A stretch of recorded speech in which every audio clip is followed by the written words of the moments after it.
I realized that when I was afraid, I thought I'd be afraid. When I was scared, I thought I'd be scared of a first step. I realized that taking the time out to work through those feelings, I actually feel good. I feel grounded. So this goes to say that if you're nervous about something, if you're scared about something, fearful, anxious, eager, there is a time and space. There is a space in time where you don't have to be afraid. You don't have to be anxious. You don't have to be scared. And it is possible to actually feel good, guided, fulfilled, or sure of what you're about to do. So the advice would be to look into that. Look into that anxiousness. Look into that fear. Look into that anger. Look into that. Take some time out to really sit with yourself and dedicate a time in this space and really ask yourself, why am I afraid?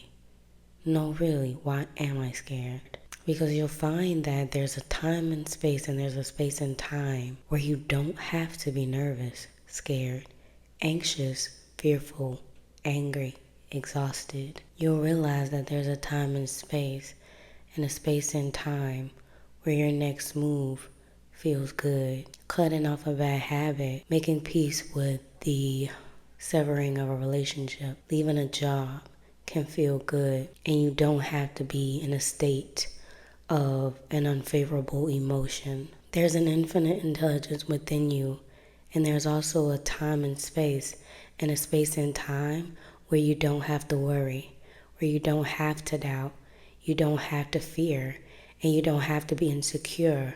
And through that work, through that consistency, you'll find that there's a version of you that's actually happy, confident, courageous, tenacious, ferocious, lively, authentic. There's a version of you that complements that vision that you have within your mind's eye. That vision that you see yourself. You see yourself in college. You see yourself as a chef. You see yourself with a new podcast. You see yourself as a CEO. You see yourself as a boss. What have you? Fill in the blank. There's a version of you that complements that new trajectory very well. You'll find that there's a version of you that isn't afraid, that isn't scared. And you deserve to feel like that. You'll come to realize that vision that you have in your mind's eye for yourself, you'll find that you actually fit the description perfectly. You see what you see for yourself for a reason. Trust in that. Honor that. We talk about honoring ourselves. There is a version of you in space and in time that is living that trajectory out loud, unapologetically, and authentically. Are you ready to honor that? It's time to honor that. It's time to take that first step. It can actually feel like everything is going to be okay when and if I do this. It can feel like, why not do this? Because there's a time and a space that is deserving of the version of you that complements what you see for yourself in your mind's eye. And when you're ready for that first step, you'll know, because you'll take it and it'll be done.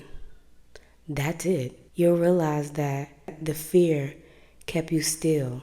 The doubt, the anxiety, the worry, that really kept me still. It prolonged my journey. It prolonged my progress. It prolonged my momentum. There's a version of you, my love, that is ready to meet you.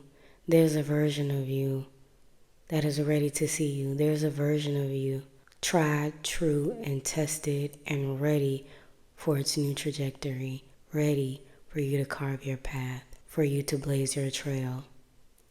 We talked about honoring ourselves. And honey, it's time. It's time to put one foot forward and see how easy it is and how easy it can be for that other foot to follow. And before you know it, you're carving your path, you're blazing your trail, and you are living your new reality.